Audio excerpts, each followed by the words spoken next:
Olá, gente! Começo direto de hoje te contando que o crítico de cinema Valdemar Neto estará no Ordovás. A sala de cinema Ulisses Jeremias sediará dia 29 de janeiro, às 7h30, o encontro com Valdemar Dalenogari.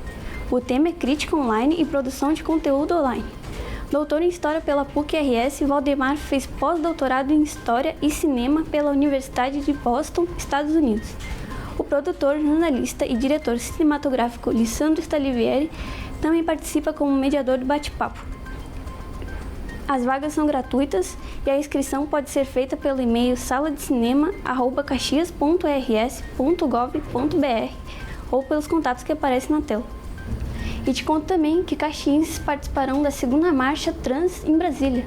Julian Longa, Mica Explica, Ian Scherer e Cléo Araújo são os ativistas de Caxias do Sul que participam no próximo domingo, em Brasília, da marcha com o tema Vida, Direitos e Futuro para a População Trans. O grupo ativista é da ONG Construindo Igualdade e terão um espaço de fala no palco do evento, para apresentar o trabalho de acolhimento à população LGBTQIA+, elaborado na Serra Gaúcha. Também está agendada a Marcha de Caxias no dia 2 de fevereiro, com concentração em frente à Prefeitura a partir das 15 horas. O Direto de hoje fica por aqui. Até a próxima!